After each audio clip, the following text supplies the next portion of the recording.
안녕하십니까? 배팅 부동산 최근 아파트 경매 낙찰 결과 검토 적정 낙찰가는 얼마인가 진행하도록 하겠습니다.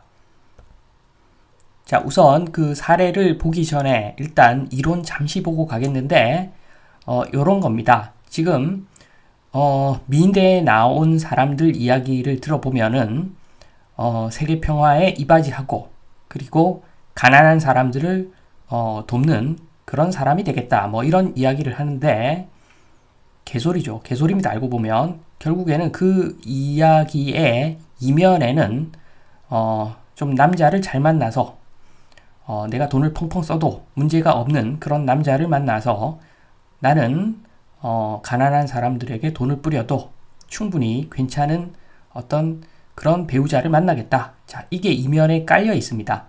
자, 그래서 알고 보면은 끔찍한 이야기죠. 좀 깊게 들여다보면 끔찍한 이야기일 수도 있습니다. 자, 상황이 안 좋아지면 차를 갈아타겠다는 이야기도 되는 거죠. 자, 마찬가지입니다. 자, 집에 대한 이야기, 요즘 주택에 대한 이론들 참 많습니다. 직주 근접이니 그리고 좋은 집에 대한 수요니 이야기 참 많은데 죄송한 말씀이지만 지금까지 제가 경험을 해본 결과 대한민국에서 주택의 의미는 돈입니다. 돈의 의미가 강한 거지. 그래서 지방에 있는 굉장히 멋지게 지은 대형 평수보다도 서울에 있는 썩은 아파트가 더 비싼 것이 현실입니다. 그게 현실이죠. 그래서 지금 재건축, 재개발 물론 재건축, 재개발을 하지 않아서 집값이 폭등한 것도 맞지만 그보다도 더 중요한 것은 그 사람들의 그 머릿속의 생각이 주택은 거주하는 공간이 아니라 주택은 투자하는 공간이다. 자, 이 개념이 훨씬 더 큰 겁니다. 자, 그래서 결국에는 가격 때문에 가격, 가치 상승분, 자, 이런 것이 중요한 것이지 집에 대한 그 다양한 이론들, 수요가 어떻고, 그 공급이 어떻고, 자, 직주 근접이 어떻고, 자, 이런 다양한 그 논리들이 있는데, 자, 그 논리들은 싸그리다 잊어버려셔도 됩니다. 자, 집을 매수하고 매도하는 데에는 그렇게 복잡한 이야기들이 전혀 필요가 없습니다. 자, 그 부분에 대한 이야기를 하겠습니다. 자, 첫 번째, 그 적정 가격 산정법. 첫 번째는 내가 땅을 사서 건설하면은 얼마가 들어갈 것인가. 자, 요것을 다 알면은 가장 싸게 살 수가 있죠. 물건을 가장 싸게 살 수 있는 방법인데 이것은 전문가의 영역이라고 보시면 됩니다. 자, 내가 혼자서 이걸 할 수는 없고 건축 설계사 사무소하고 좀 상의를 해서 해야 되는데 그것조차도 좀 해본 사람들이 할 수 있는 부분이라서 요것을 일반 사람들이 이 방법으로 주택을 구매할 수는 없을 것 같습니다. 자, 어렵다는 이야기죠. 2번, 3번이 좀 현실적인 방법인데 보통 2번으로 계약을 많이 합니다. 옆집이 얼마니까 우리 집 얼마. 자, 요 논리로 아파트를 사고 파는데 이거 알고 보면은 영구와 땡칠이 산정법입니다. 그리고 옆집이 얼마니까 우리 집 얼마. 이 논리는 사기꾼들이 좋아하는 방식입니다. 자, 사기꾼들이 사기치기 딱 좋습니다, 이게.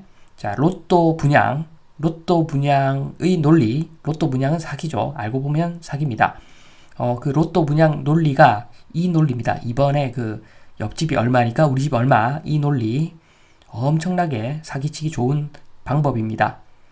자, 그리고 마지막 방법이 있는데, 자, 월세가 얼마니까 가격이 얼마. 정말로 깔끔한 방법입니다. 엄청나게 깔끔한 방법인데, 자, 생각해 볼 점은 몇 가지가 있기는 합니다. 자, 지금 방금 말씀드린 방법이 수익환원법인데 비전문가 최고의 방법이죠. 정말로 쉬운 방법이고 나름 확실한 방법입니다. 자, 보통 이야기들을 많이 합니다. 우리 집 앞에 전철역이 있다. 인기 학교도 2개나 있다. 자, 그 유명한 똥똥동이야. 그리고 아파트 브랜드가 A건설이야. 뭐 이런 이야기들 많이들 하는데 그 모든 현황이 하나의 숫자로 반영되는데 그것이 바로 임대 수익률이라고 보시면 됩니다. 자, 그래서 길게 이야기할 필요가 없습니다. 뭐 전철역이 어떻고 학교가 어떻고 브랜드가 어떻고 다 그냥 개소리라고 생각하시면 되고, 자, 임대 수익률 하나의 숫자로 모든 현황이 다 반영되어 있다. 자, 거기에 모든 것이 녹아 있다. 자, 이렇게 보시면 간단합니다. 자, 물론 수익환원법 보정이 필요는 합니다. 자, 5년 후 전철역이 들어선다. 자, 그러면 그것은 5년 후의 수요를 봐야 되는데 지금 알 수는 없죠. 그리고 용적률 200에서 250%로 상향된다. 자, 이것은 엄청 좋아지는 내용이죠. 자, 그러면은 수익환원법에 약간의 보정이 필요할 겁니다. 자, 그래서 미래가치 상승분을 반영해야 하는데, 자, 그거 참 어려운 이야기입니다. 그래서 약간의 보정만 하면 될 것으로 보여집니다. 그러니까 원래 기대 수익률이 4%인데 한 3.8% 정도 잡는다. 뭐 요 정도 수준이 될 것 같은데, 자, 이것을 좀 한 번 더 깊게 설명을 드리면, 자, 5년 후 전철역 들어선다. 자, 용적률 200에서 250% 상향된다. 자, 물론 좋죠. 좋은 어떤 호재이기는 합니다. 그러나 자, 하나하나 살펴보면은 5년 후 전철역이 들어선다. 자, 첫 번째, 대한민국에 좋아지지 않는 동네는 거의 없다고 보시면 됩니다. 전철역이 들어선다. 우리 동네 전철역이 들어선다. 그러면 왼쪽에 있는 다른 동네에도 전철역이 들어선다는 것이고, 오른쪽에 있는 다른 동네에도 전철역이 들어선다는 이야기가 될 수가 있습니다. 자, 그래서 이렇게 되면은 다 오르면 오르지 않은 것과 같을 수가 있습니다. 자, 결국에는 대한민국 자체가 잘 살아져서, 더 잘 살아져서 소득이 올라가야지 집값이 올라가는 것이지, 그 SOC로 동네를 국가 전체를 다 개발한다고 해서 가격이 올라가는 것은 아니라고 보시면 됩니다. 자, 그리고 용적률 250% 상향. 자, 이 부분은 공짜는 없다. 이렇게 보시면 됩니다. 자, 용적률 상향. 그러나 임대주택 뭐 20% 의무. 자, 이런 반대급부가 분명히 있을 수가 있습니다. 자, 그래서 너무 어떤 미래 가치에 대해서 플러스를 많이 잡아주는 것은 실수할 수 있는 확률이 굉장히 올라가는 어떤 그런 요인이 된다. 이렇게 보시면 되고, 자, 그리고 이런 것도 있습니다.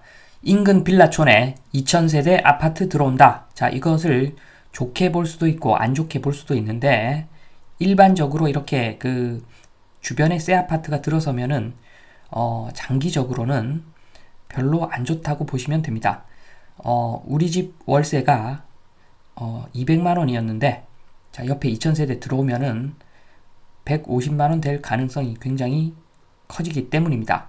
자, 보통 옆 동네 개발되면은 동네 좋아지고, 자, 이거 옛날 말이죠. 옛날 말입니다. 그거는 왜 좋아지느냐 하면은 저 옆 동네가 재건축이 되니까, 자, 우리 동네도 재건축 될 것이다. 자, 요 기대감이 반영돼서 가격이 올라가고 이런 것인데, 용적률 다 채운 아파트는 해당 사항이 없습니다. 전혀 없다고 보시면 됩니다. 자, 이제 실제 물건 한번 보겠습니다. 공덕역하고 효창공원 앞역 사이에 있는 물건인데, 자, 위치 좋습니다. 교통 좋은 곳입니다. 자, 그러나 그런 말 할 필요가 없습니다. 자, 결국에는 월세 보면은 답이 나옵니다. 자, 단지 정보를 보겠습니다. 중요한 게 세 가지 숫자가 나오는데, 세 가지 정보가 나오는데, 첫 번째가 세대수입니다. 세대수. 128세대. 자, 세대수를 왜 봐야 되는가? 일단은 지금 현재는 관리비가 세대가 좀 커지면 관리비가 싸지죠. 자, 그것이 첫 번째이고, 두 번째는 세대가 너무 작거나 너무 크면 나중에 재건축이 어렵습니다. 자, 그래서 재건축 관련해서 세대수를 보는 겁니다. 자, 그리고 중요한 숫자 사용 승인일 2007년, 자, 15년 된 아파트입니다. 자, 그래서 사용 승인일은 뭐냐면, 자, 저는 그 기대 수익률을 요 정도 되면은 4% 잡는데, 만약에 이게 새 아파트다. 올해 준공한 아파트다. 자, 그러면은 기대 수익률을 한 3.5%, 6%, 3.5%, 3.6%, 3.7%, 뭐 요 정도 잡아도 전혀 문제가 없어질 수가 있습니다. 그러니까 새 제품이니까 감가상각이 반영이 되지 않기 때문에 그런 측면에서 사용 승인일을 봐야 된다. 이렇게 보시면 되고, 그리고 마지막으로 용적률 제일 중요한데 243%. 자, 재건축 어렵겠구나. 자, 243% 재건축 어렵겠구나. 자, 현 상태 그대로 임대 수익률을 적용해도 큰 문제가 없겠구나. 자, 이렇게 보시면 됩니다. 낙찰가를 보면은 지금 114제곱미터 타입인데 12억 6천만 원입니다. 12억 6천만 원. 요 숫자만 기억하시고, 자, 밑에 뭐 사진 같은 거 볼 필요 없습니다. 사실은. 자, 임대 수익률만 보면은 이런 것들이 다 녹아서 그 결과가 나옵니다. 매매가를 보면은 2020년 9월이 마지막 거래였는데, 자, 지금 낙찰가는 그때 수준 정도 됩니다. 제가 봤을 때는, 자, 여기서 일단 좀 비싸게 샀다. 이런 느낌은 듭니다. 수치를 봐야 알겠죠. 정확한 건. 자, 그리고 전세가 지금 작년 9월에 7억 정도 거래 실적이 있는데 지금은 이때보다는 지금 더 떨어지고 있는 상황이죠. 그래서 아마 지금 전세 시세가 아마 실제 시세, 자, 호가 말고 거래가 되는 시세가 아마 6억 5천에서 7억 사이가 될 것 같은데, 그러니까 이 전세 가격에서 알 수 있는 것은 계산해 보기 전에 대략 6억 5천에서 7억 그 정도가 찐 가격, 장기적으로 봤을 때 이 아파트 매매가는 6억 5천에서 한 7억 정도 되겠구나 생각하셔도 아주 큰 무리는 없다고 보시면 됩니다. 자, 월세 제일 중요하죠. 월세가 지금 실거래가가 없기 때문에, 최근 실거래가가 없기 때문에 지금 네이버에서 제공하는 시세 보증금 1억에 월세 230만원 적용하겠습니다. 자, 이 가격도 만만치 않은 가격입니다. 지금 돈줄을 말라가는 지금 이 상황에서 월세 230만원 부담스러운 금액이 될 수가 있죠. 4번 낙찰가 검토하겠습니다.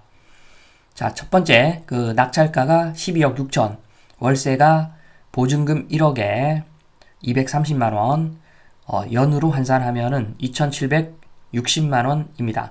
자, 이 숫자를 바탕으로 수익률을 한번 계산해 보면은 2,760만원 나누기 12억 6천 빼기 1억 해주면은 2.4%가 나옵니다. 자, 수익률이 2.4%죠. 제가 봤을 때는 턱없이 낮은 숫자입니다. 취득세, 재산세, 임대소득세, 중개사비, 유지관리비 이런 것들을 고려하면은 아마 실제 수익률은 1%대가 될 겁니다. 정말 의미 없는 투자죠. 지금 보면은 아파트라고 하는 것이 감가상각으로 가치가 해가 가면 갈수록 저하가 되는 건데 지금 실제 수익률이 1%대다. 자, 이런 투자는 사실은 하면 안 되는 투자라고 봅니다. 자, 실거주라면은 다른 이야기인데 이게 투자라면은 해서는 안 되는 투자를 한 거라고 볼 수가 있습니다. 자, 5번 적정 낙찰가. 자, 월세는 지금 보증금 1억에 230만원 그대로죠. 월세는. 자, 그리고 기대 수익률. 자, 저는 4% 이상 봅니다. 기대 수익률 4%를 잡고 계산을 해보면 적정 낙찰가는 7억 9천만 원입니다. 7억 9천만 원. 자, 7억 9천만 원.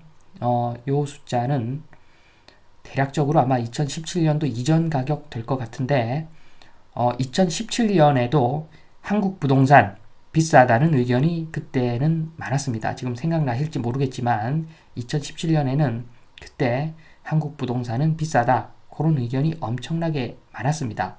사실이기도 합니다.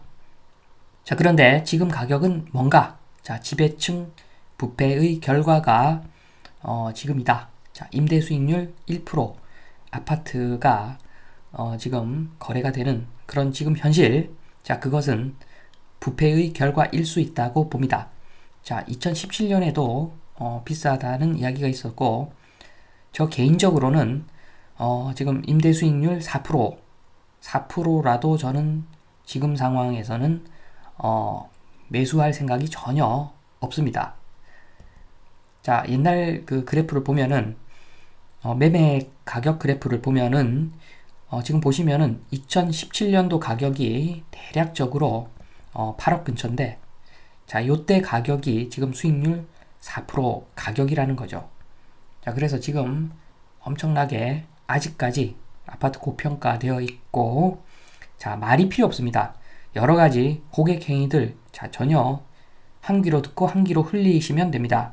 자, 기준은 임대 수익률 4% 이상. 자, 요 수치를 머릿속에 기억하시면 사기 당할 일이 없다고 보시면 됩니다. 자, 지금 실제 아파트 경매 낙찰 결과를 검토를 해보았고, 자, 요런 식으로 검토하면은 된다. 이 말씀을 드리면서 이만 마치겠습니다. 감사합니다.